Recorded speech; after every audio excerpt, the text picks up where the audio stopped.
আমার বন্ধুগণ, বিপদ আসলে পরে কবরের কাছে যাওয়া নয়, বিপদ আসলে পরে মসজিদে যান, 2 রাকাত কাজায়ে হাজাতের নামাজ পড়েন। রাসূলুল্লাহ পড়েছেন, কাজায়ে হাজাতের নামাজ পড়েন, সেজদায় পড়ে গিয়ে আল্লাহর কাছে কাঁদেন, আপনার বিপদ আল্লাহ রাব্বুল আলামিন দূর করে দিবেন। ঈমানদার যখন বিপদে জর্জরিত হতে থাকে তখন সে ভেঙে পড়ে না, তখন অন্ধকারে বিপদের অন্ধকার বিদীর্ণ করে আলোর এক প্রভা তার চোখের সামনে উদ্ভাসিত হয়ে ওঠে। সেটা কি? সেটা হলো আল্লাহ রাব্বুল আলামিনের বাণী, ফাইন্না মাআল উসরি ইউসরান, ইন্না মাআল উসরি ইউসরা। আল্লাহ পাক বলেন, জেনে রাখো, দুঃখ এবং কষ্টের সাথে রয়েছে সুযোগ আর সুবিধা, আর অসচ্ছলতার সাথে রয়েছে উদার সচ্ছলতা। জোরে কোন সুবহানাল্লাহ। কাজে ভয় পাওয়ার কারণ নাই, হতাশ হওয়ার কারণ নাই, মন আশায় বুক বেঁধে রাখো। গুনাহ করেছো, হতাশ হয়ো না। আমার আল্লাহ হচ্ছেন এমন আল্লাহ, আল্লাহ রাব্বুল আলামিন ডাকেন, এ বান্দা, খুন করেছিস ফিরে আয়, জিনা করেছিস ফিরে আয়, হত্যা করেছিস ফিরে আয়, চুরি করেছিস ফিরে আয়, কুফরি করেছিস ফিরে আয়, সুদ খেয়েছিস, ঘুষ খেয়েছিস, মদ খেয়েছিস ফিরে আয়, এসে আমার দরবারে চোখের পানি ফেল, আমার দরবারে কাঁদাকাটি কর। ইন্নাল্লাহা ইয়াগফিরুয যুনুবা জামিআ ইন্নাহু হুয়াল গফুরুর রহিম। আমার দরবারে চোখের পানি ফেলে কাঁদ, আমি রব্বুল আলামিন জিন্দেগীর গুনাহ মাফ করে দেব। সুবহানাল্লাহ কোন, সুবহানাল্লাহ কোন। আমার কাছে কাঁদ, চোখের পানি ফেল। আল্লাহ রাব্বুল আলামিনের কাছে বান্দার 2টা ফোঁটা বেশি প্রিয়। একটা হলো জিহাদের ময়দানে যে রক্ত ফোঁটা দেওয়া হয়, এটা আল্লাহর কাছে প্রিয়। আর আল্লাহর ভয়তে গুনার জন্য লজ্জা করে, অনুশোচনা করে বান্দা যখন চোখের পানি ছেড়ে দেয়, আল্লাহর কাছে এটা অত্যন্ত প্রিয়।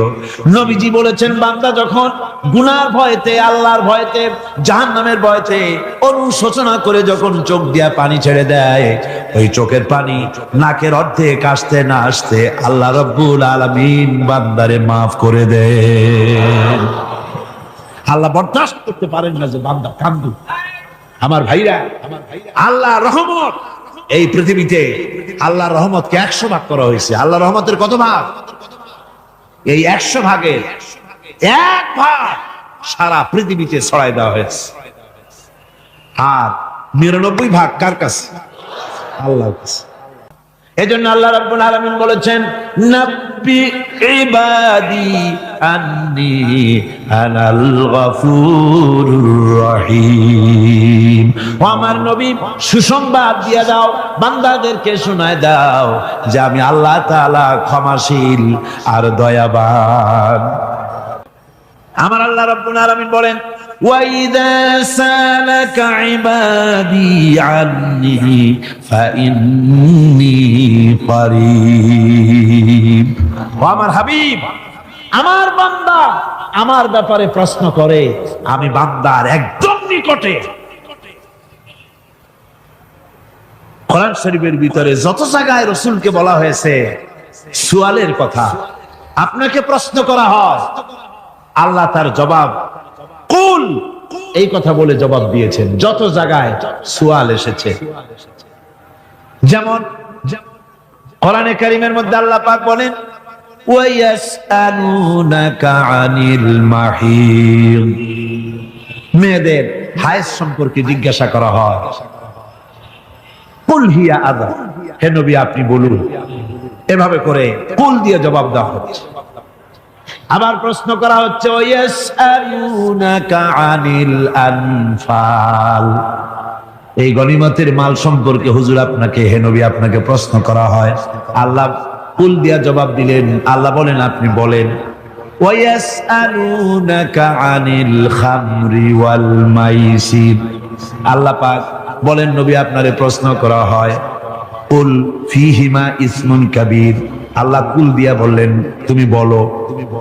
আবার বলা হলো ওয়ায়াসআলুনাকা আনিল আহিল্লা কুল হিয়া মাওয়াকিতু লিন্নাস।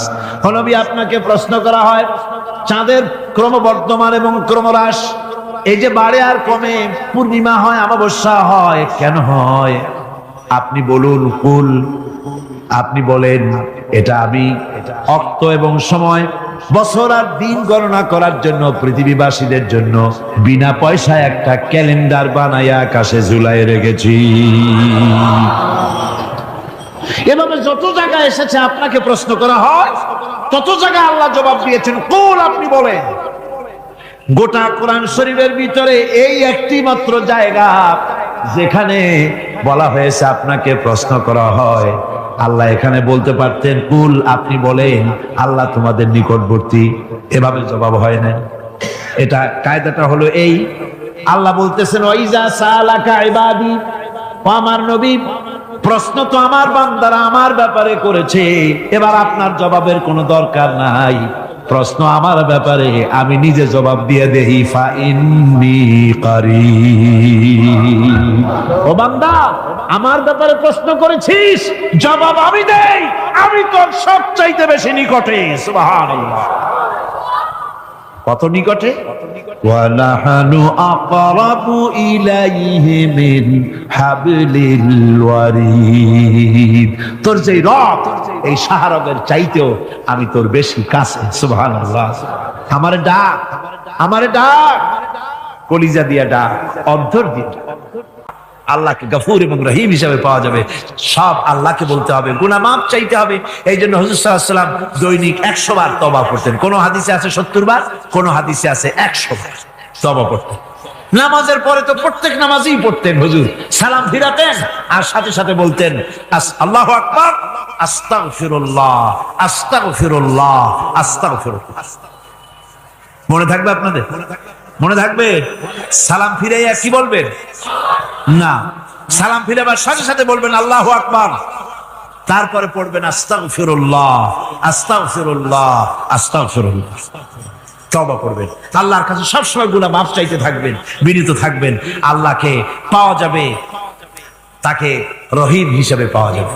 সুতরাং ঈমান বিল্লাহ, আল্লাহর প্রতি ঈমান আনলে পরে চতুর্থ নম্বরে যে উপকারটা হবে সেটা হলো হতাশায় ভুগবে না, নিরাশায় ভুগবে না, আশায় বুক বেঁধে উঠবে, ঈমান মজবুত হবে, আল্লাহর কাছে মানুষ বিনয়ী হয়ে যাবে। এবার পঞ্চম নম্বরের উপকার আমি বলছিলাম, ঈমান বিল্লাহ, আল্লাহর প্রতি ঈমান আনলে পরে অসংখ্য উপকার হয়, অসংখ্য বৈশিষ্ট্য আছে। এর 6টা উপকারের কথা আমি বলবো। কয়টা? অসংখ্য উপকারের ভিতরে প্রধান 6টি উপকারের কথা বলবো। এর বললাম কয়টা? 4টে বলছি। এবার বলো পঞ্চম উপকারের কথা। আল্লাহর প্রতি আপনি পূর্ব পশ্চিমে কতবার মুখ ঘোরালেন, এটাই কিন্তু আপনার আসল সৎ কাজ নয়। আসল সৎ কাজ হলো আল্লাহর প্রতি ঈমান আনা। এই ঈমানের ব্যাপারে 3টা দিন আমরা পার করে দিলাম, এখনো কথা শেষ হয় নাই। আল্লাহর প্রতি ঈমান আনলে পরে যে উপকারটা হবে পঞ্চম নম্বরে, সেটা হলো কঠোর এবং কঠিন বিপদের ভিতরে বান্দার ভিতরে অবিচলতা এবং ধৈর্যের সৃষ্টি হয়ে যাবে। আলহামদুলিল্লাহ। কঠিন বিপদ মুসিবত আসলে পরে সে অবিচল থাকবে। সারা দুনিয়ার বিপদ আপদ, শত্রুতা, দুঃখ, কষ্ট, মুসিবত, জুলুম, নির্যাতন সবকিছু পাহাড়ের মতো উঁচু হয়ে তাকে ঘিরে ফেলবে, কিন্তু তাকে এক চুলও নাড়াতে পারবে না। কারণ হচ্ছে আল্লাহ রাব্বুল আলামিন বলেছেন ইউরিদুনা লিইউতফিউ নূরাল্লাহি বিআফওয়াহিহিম ওয়াল্লাহু মুতিম্মু নূরিহি ওয়ালাউ কারিহাল কাফিরুন। ওরা চায় মুখের ফু দিয়ে আমার আলোকে নিভিয়ে দেবে, কিন্তু আমি আমার আলোকে পূর্ণতা দান করব। তাতে কাফের বেঈমানদের কলজায় যত জ্বালা যন্ত্রণা হোক, আমার দিন কেউ মিটাই দিতে পারবে না। কোন সুবহানাল্লাহ। সুতরাং বিপদে অবিচলতা আসবে, সে অটল হবে, মজবুত হবে। কোরআনে কারীম বলতেছে ওয়া কাযালিকা জাআলনা লিকুল্লি নাবিয়্যিন আদুওয়াম মিনাল মুজরিমিন। এই পৃথিবীতে এমনি করে আমি সকল নবীদের শত্রু বানিয়েছি, সব পাপিষ্ঠ অপরাধীদেরকে। নবীদের সাথে বিরোধিতা করেছে কারা? পাপিষ্ঠরা, অপরাধীরা। এই যে বাধাটা আসে, এই যে মারে, অপরাধ অপরাধ কি? এই যে তারা চোর বা ডাকাত যাদের মারা হয়। আল্লাহ রাব্বুল আলামিন বলেন অপরাধ হলো ওয়ামা নাকামু মিনহুম ইল্লা আইয়ুমিনু বিল্লাহিল আজিজিল হামিদ। অপরাধ হচ্ছে ইমানদার লোকদের উপর নির্যাতন চালিয়েছে, অন্য কোনো কারণে নয়। কারণ একটাই, তারা আল্লাহর জমিনে আল্লাহর দ্বীন প্রতিষ্ঠা করতে চেয়েছে, আর কোনো অপরাধ না। জমিন আল্লাহর, জমিন কার? এই বিশাল জনসমুদ্র গর্জে উঠুন একযোগে, বলুন জমিন কার?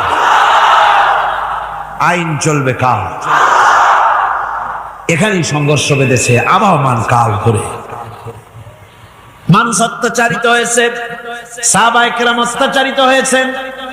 বুখারী শরীফের হাদিসে এসেছে রাসূল করিম সাল্লাল্লাহু আলাইহি ওয়াসাল্লামের কাছে হযরতে খাব্বাব গিয়ে উপস্থিত হয়েছিলেন। হযরতে খাব্বাব বলেন, হাদিসটা এভাবে লেখা হয়েছে বুখারীতে, ওয়ান খাব্বাব বিন আরিদ রাদিয়াল্লাহু তাআলা আনহু قال شكونا إلى رسول الله صلى الله عليه وسلم وهو متوسد بردة له في ظل الكعبة।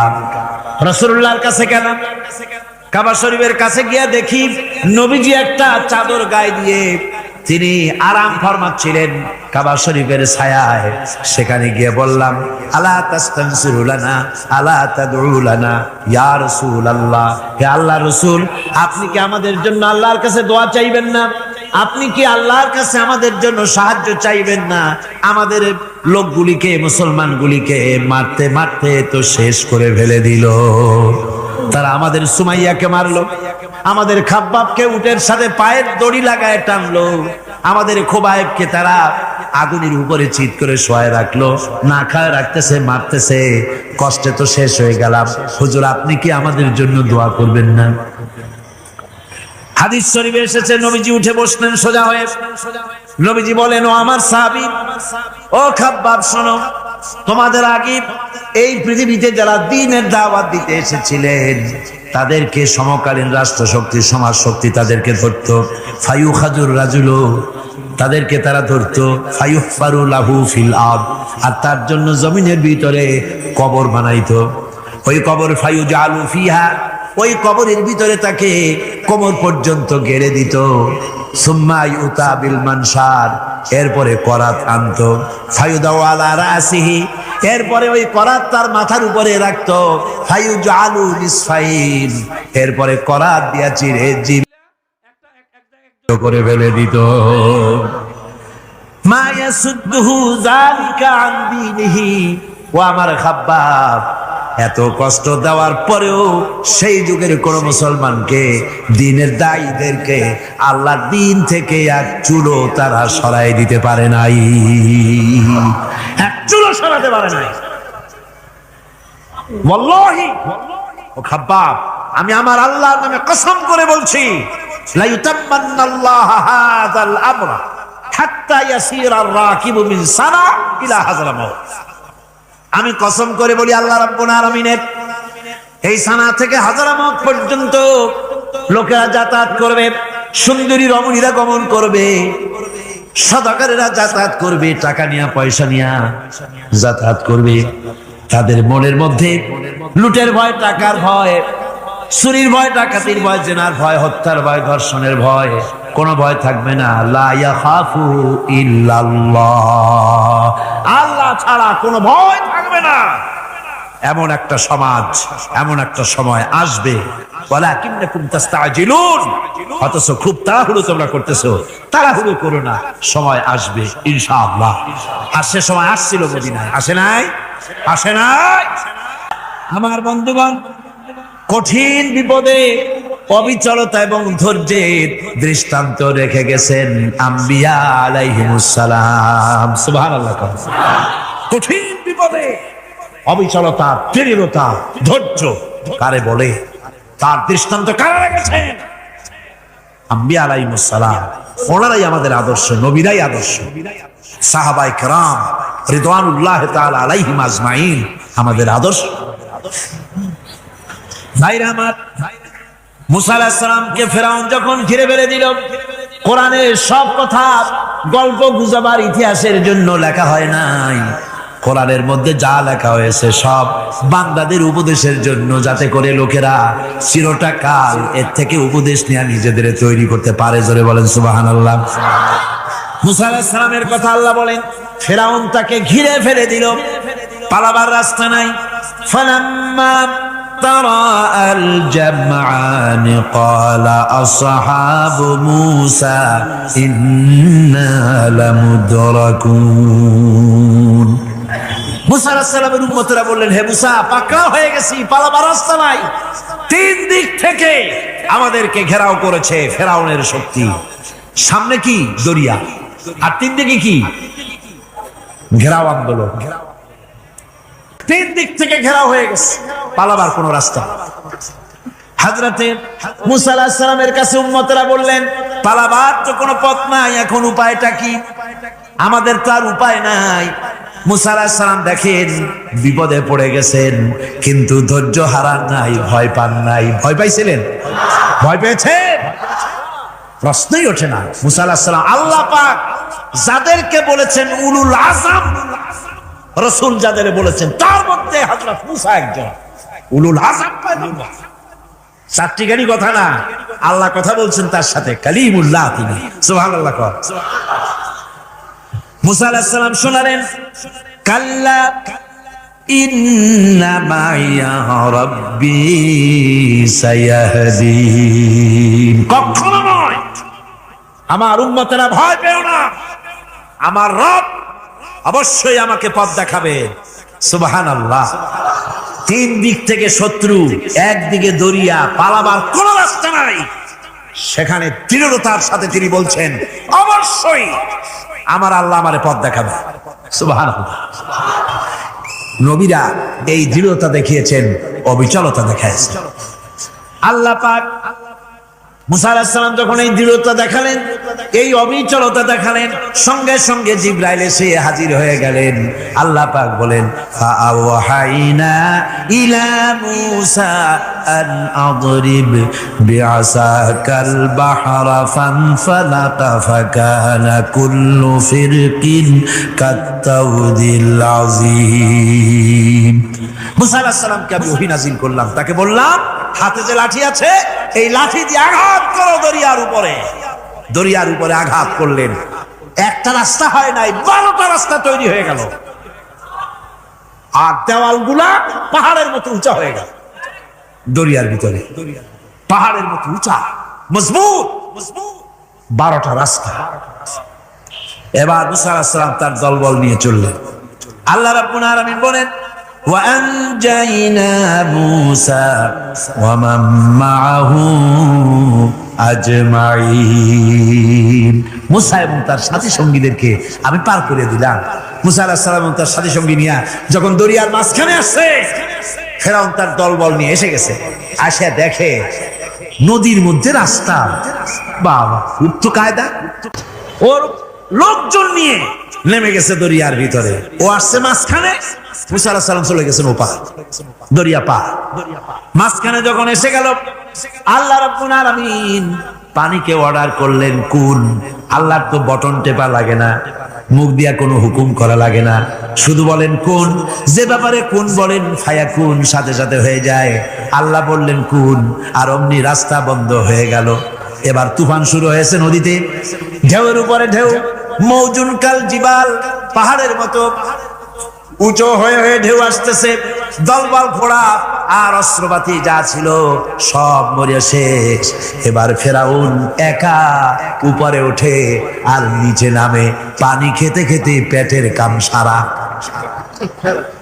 জনমের খাওয়া খাইছে পানি, এখন জান চা, বাঁচবার আর উপায় না। বাঁচবার আর উপায় নাই। ফেরাউন তার নিজের জীবন সম্পর্কে হতাশ হয়ে গেল। এবার ফেরাউন বলতেছে, আমানতু আন্নাহু লা ইলাহা ইল্লাল্লাযী আমানাত বিহি বানু ইসরাঈল। আমি ঈমান আনলাম, আমি ঈমান আনলাম আল্লাহ ছাড়া কোন ইলাহা নাই। ওই আল্লাহর উপর ঈমান আনলাম যে আল্লাহর উপর ঈমান এনেছে বনি ইসরাঈলেরা। আল্লাহ যাতে ঠিক পায় যে কোন আল্লাহর উপর ঈমান আনছে। বনি ইসরাঈলের আল্লাহর উপর ঈমান আনলাম। আল্লাহ এই তো মুসলমান হয়ে গেছে, এরপরও আমার সুবাও কেন?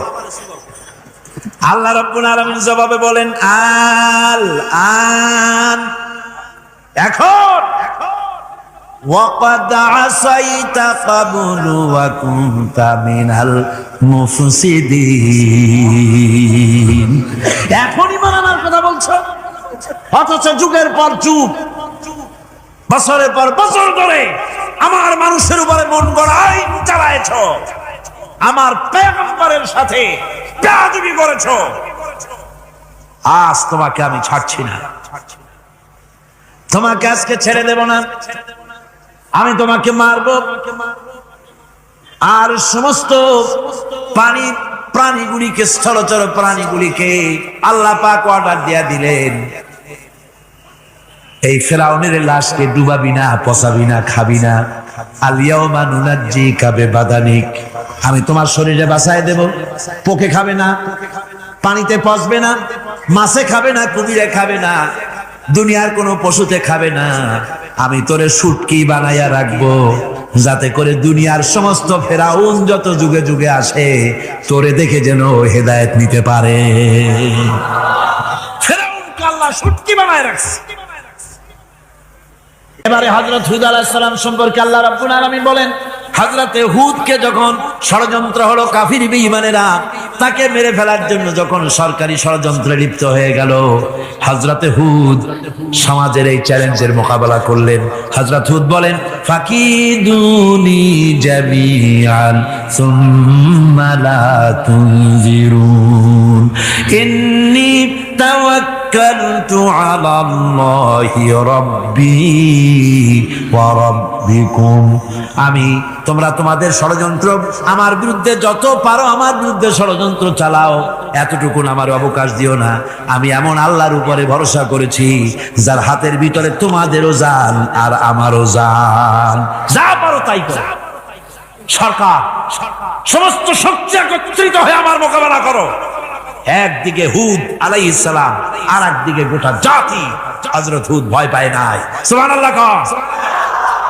ঈমান বিল্লাহ মানুষের কলিজাকে এভাবে শক্ত করে দেয়, কোন আলহামদুলিল্লাহ। এবারে এই বিপদের, কঠিন বিপদের মোকাবেলা করে আমার রাসূল যে প্রমাণ দিয়া গেলেন, আমার রাসূল যে কঠিন বিপদের মোকাবেলা করলেন, ভাইয়ের আমার, হিজরতের রাতে সওর পাহাড়ের ভিতরে যখন তিনি আশ্রয় নিলেন, হযরতে আবু বকরের সাথে ছিলেন।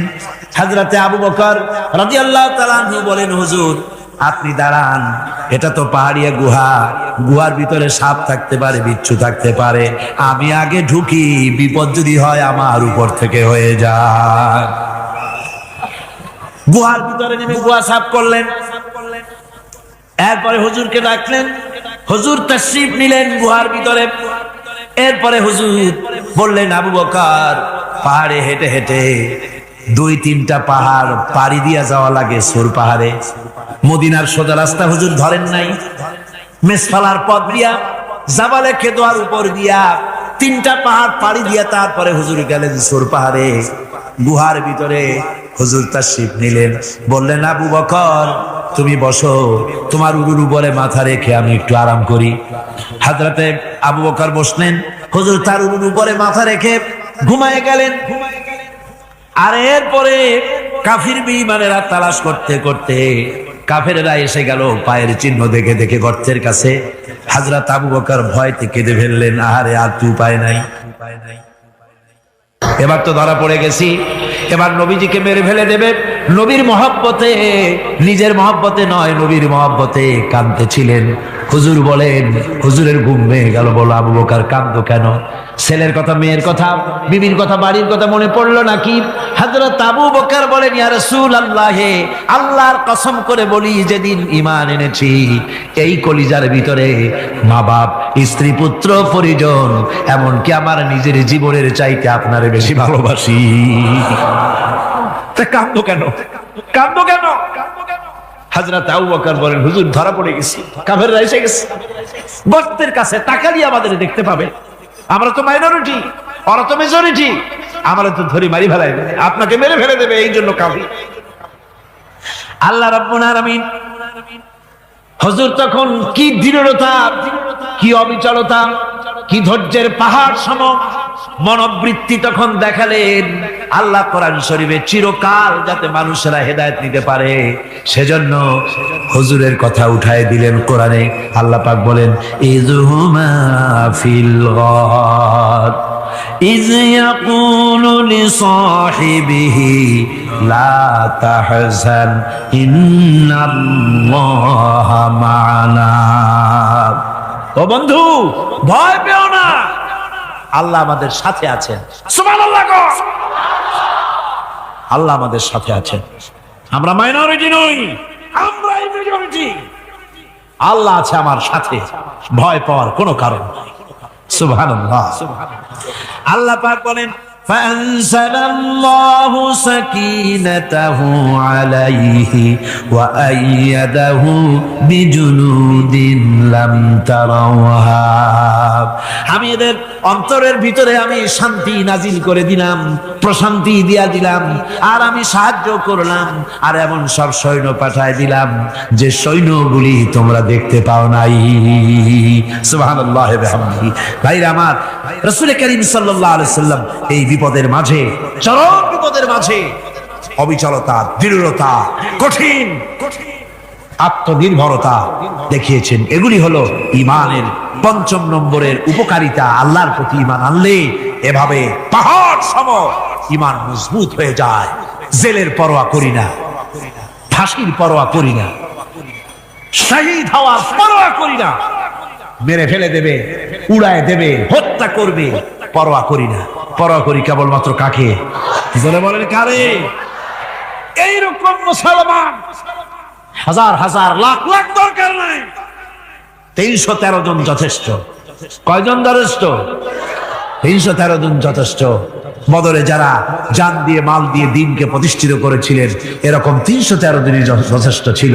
আল্লাহর দ্বীনকে কায়েম করার জন্য যদি রক্ত দেওয়া লাগে, তাহলে এই বিশাল জনসমুদ্রকে প্রশ্ন করি, ভয় পাবেন? রক্ত দিতে পারবেন? যদি জেলে যাওয়া লাগে দিতে পারবেন? যদি শহীদ হতে হয় তাও কি পারবেন? এই দৃঢ়তা, এই অবিচলতা, এই ঈমান, এই ধৈর্য শিক্ষা দেয়, এই উপকার করে ঈমান বিল্লাহ। আল্লাহর প্রতি ঈমান আনলে এভাবে পাহাড়ের মতো শক্ত হয়ে যায় কলিজা। কোন আলহামদুলিল্লাহ।